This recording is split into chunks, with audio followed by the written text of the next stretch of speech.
నమస్కారం. July month 15వ తారీఖు నుంచి జులై మంత్ 23వ తారీఖు అంటే ఈ 9 రోజులు, ఈ మధ్య ఉన్న 9 రోజులు చాలా ముఖ్యమైన రోజులు అని చెప్పేసి అందరూ గమనించుకోవాలి.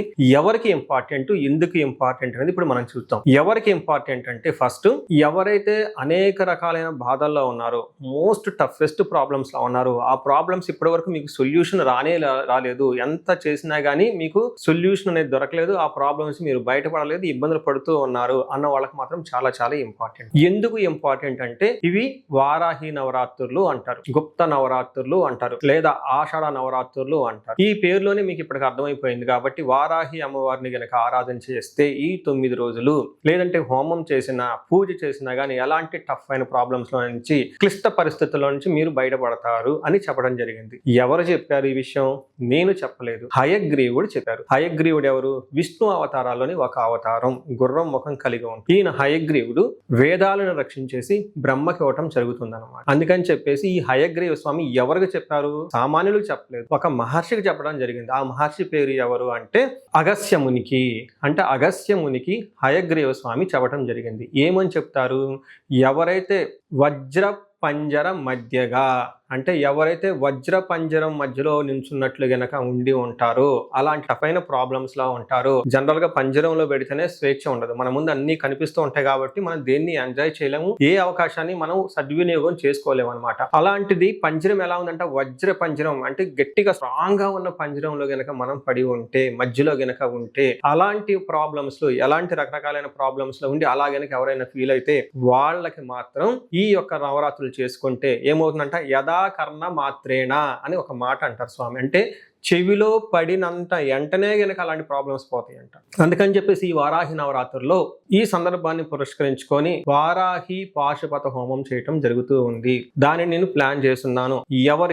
ఎవరికైతే మోస్ట్ టఫెస్ట్ ప్రాబ్లమ్స్ ఉన్నాయో ఆ ప్రాబ్లమ్స్ లోంచి బయటపడడానికి చేయటం జరిగింది. దీన్ని ప్రతి ఒక్కళ్ళు సద్వినియోగం చేసుకోవాలని చెప్పేసి నేను కోరుకుంటూ ఉన్నాను. సో ఎవరు ఈ వారాహి అమ్మవారు?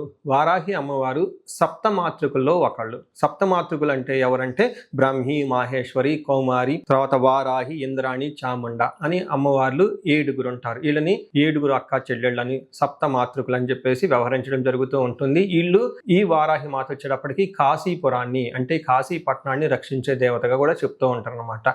ఇలాంటి అమ్మవారిని పూజ చేయడం చాలా ఇంపార్టెంట్. ఎలాంటి వాళ్ళు ఏంటనేది నేను మీకు చెప్తాను. ఎందుకు అంటే ఫస్ట్ అమ్మవారిని ఏమంటారంటే పంచమి అంటారు. అంటే అమ్మవారిని ఎవరైతే ఉపాసన చేస్తారో వాళ్ళకి జ్ఞానోదయం వస్తుంది.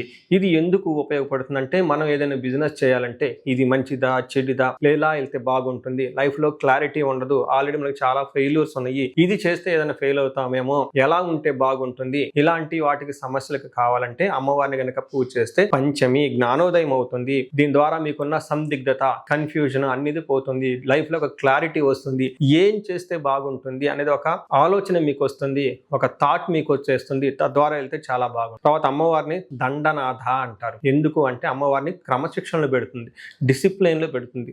మీరు చూడండి, పెద్ద ఆర్గనైజేషన్లు కానీ, పెద్ద రాజకీయ నాయకులు కానివ్వండి, పెద్ద వ్యక్తులు ఒకవేళ వాళ్ళ లైఫ్ లో ఓడిపోతే దానికి కారణం వాళ్ళ కింద పనిచేసే స్టాఫ్ అని గుర్తుపెట్టుకోండి.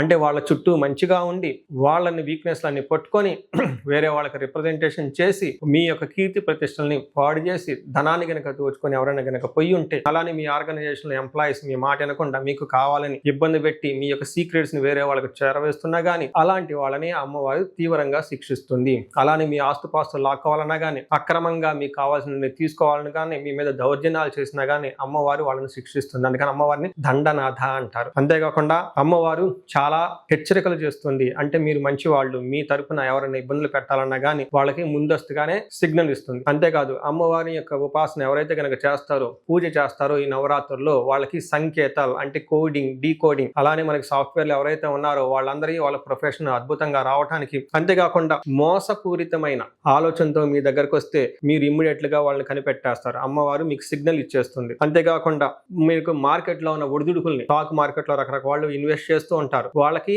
ఆ యొక్క సెన్స్ ముందుగానే తెలిసిపోతుంది. ఇక ఈ టైంలో ఎలా వెళ్తే మనకి ప్రాఫిట్స్ వస్తాయి, ఈ టైంలో ఇది ప్రారంభిస్తే ప్రాఫిట్స్ వస్తాయి, ఈ టైంలో మనం ఏమి చేయకుండా ఉంటే చాలా బాగుంటుంది అన్న ఒక సంకేతాలు అమ్మవారు ఇది పూజ చేసుకోవటం ద్వారా వస్తుంది. నెక్స్ట్ ఎవరైతే ఈ వారాహి పాశుపతంలో ఉంటారో, ఎవరైతే ఈ వారాహి పాశుపత హోమం చేసుకుంటారో వాళ్ళకి అమ్మవారిని సమయ సమయేశ్వరి అంటారు. అంటే టైం సెన్స్ అంటారు. అంటే ఏ టైంలో ఏ పని చేయాలి, ఏ టైంలో ఏ పని చేయకూడదు అన్న విషయం వాళ్ళకి బాగా తెలుస్తుంది. కొంతమంది చూడండి, వాళ్ళ యొక్క ప్రారంభ ముహూర్తం దాని యొక్క సిద్ధి ఉండబెట్టేసి ఇమ్మీడియట్ గా ఏ పని చేసినా కానీ సక్సెస్ అవుతూ ఉంటుంది. నా దగ్గర ఒక క్లయింట్ వచ్చి ఉన్నారు, చాలా డబ్బు పోగొట్టుకున్నారు. ఏంటంటే నాకు వివరం ఓవరాల్ గా చూస్తే నాకు ఏం అర్థమైందంటే, అందులో వీళ్ళు బిజినెస్ ని ఆఫ్ సీజన్ లో స్టార్ట్ చేశారు. అంటే సీజన్ కాని టైంలో బిజినెస్ స్టార్ట్ చేసుకొని అంతా లాస్ట్ చేసేసుకొని సీజన్ వచ్చేటప్పటికి ఏమీ చేయలేకుండా పోయారనమాట. అలా టయాన్ని ఎలా సద్వినియోగం కావాలి, టైమింగ్ సెన్స్ ఎలా ఇవ్వాలి. కొంతమందికి చాలా మంది ఇంటర్వ్యూలో, కాంపిటేటివ్ పోటీ పరీక్షలో టైం సెన్స్ చాలా ఇంపార్టెంట్. టైంకి అన్ని చేయటం, టయానికి పంటలు పండటం, ఏ టయానికి ఏదేస్తే బాగుంటుంది, ఇలా టయాన్ని సద్వినియోగం చేసుకోగల ఒక కెపాసిటీ కూడా అమ్మవారికి వెలుకుస్తుంది. ఎవరైతే ఈ హోమంలో కనుక పార్టిసిపేట్ చేస్తారో వాళ్ళకి మోస్ట్ ఇంపార్టెంట్ వారాహి, అమ్మవారిని వారాహి మాత అని ఎందుకంటారంటే క్రైసిస్ నుంచి ప్రోగ్రెస్ కలటానికి. అంటే ఎక్కడైతే క్రైసిస్ ఉంటుందో, డీప్ క్రైసిస్ ఉంటుందో, ఈ క్రైసిస్ ని భంగం చేసుకొని ప్రోగ్రెస్ సైట్కి వెళ్ళటానికి కావాల్సిన వారధి అంటే బ్రిడ్జ్.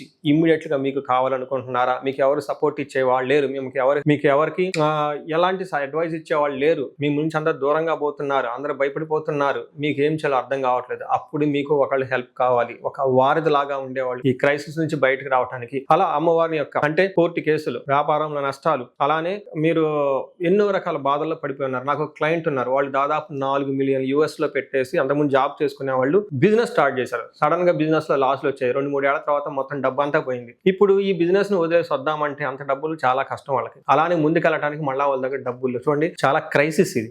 ఇట్లాంటి క్రైసిస్ నుంచి ఇమ్మీడియట్ గా ప్రోగ్రెస్ ట్రాక్ రావాలని ఎవరైనా అనుకుంటే ఈ యొక్క అమ్మవారి నవరాత్రులు ఖచ్చితంగా ఈ హోమం చేసుకోవడం చాలా ఇంపార్టెంట్. ఈ హోమం వచ్చేటప్పటికి వారాహి పాశుపత హోమం జరుపుకోవాలి. అలానే అమ్మవారిని పోత్రిని అంటారు, చాలా చాలా ఇంపార్టెంట్. ఈ హోమంలో కనుక ఎవరైతే కనుక పార్టిసిపేట్ చేస్తారో, హోమాన్ని జరుపుకుంటారో వాళ్ళకి అమ్మవారికి పిల్లలకు పోషించడానికి, చదువులు చెప్పించడానికి, కుటుంబాన్ని పోషించుకోవడానికి, వాళ్ళకి ఇంప్రూవ్మెంట్ అవడానికి, ఆరోగ్యం బాగుండటానికి, ఇలా జీవితంలో అనేక రకాలుగా గ్రోత్, అభివృద్ధి ఉండటానికి కావాలనుకుంటే అమ్మవారి ఈ యొక్క హోమం ద్వారా చేస్తే మీకు కలిసి వస్తుంది. అలానే అమ్మవారిని శివ అంటారు. అంటే సకల శుభ కార్యాలు మీ ఇంట్లో జరగాలి అని ఎవరైనా కనుక అనుకుంటే ఈ యొక్క హోమం చేసుకోవడం చాలా ఇంపార్టెంట్. అమ్మవారిని ఎందుకంటే శివ అంటారు. శివ అంటే శుభకార్యాలు జరగాలి, పెళ్లిళ్ళు అవ్వాలి, లేదంటే గృహప్రవేశం కావాలి, కొత్త వ్యాపారాలు జరగాలి, మీకున్న ధనాన్ని ఇన్వెస్ట్మెంట్ రూపంలో చేసుకుంటే వాటి ద్వారా అభివృద్ధి జరగాలి, సర్వతోముఖాభివృద్ధి ఉండాలి, అనేక గొడవలు తగ్గిపోయి అంతా శుభకార్యాలు జరగాలి అనుకున్న వాళ్ళు కూడాను ఈ హోమం చేయించుకోవడం చాలా ఇంపార్టెంట్. అమ్మవారిని వార్తాళి అంటారు. అంటే కమ్యూనికేషన్, అంటే టయానికి మంచి మంచి న్యూస్లు మీకు అందాలి, మీరు కమ్యూనికేషన్ 10 మందికి చేరాలి. ఎవరైతే ఫిల్మ్ ఇండస్ట్రీలో ఉంటారో, రాజకీయ నాయకులు ఉంటారో, CEOలు ఉంటారో, మీ యొక్క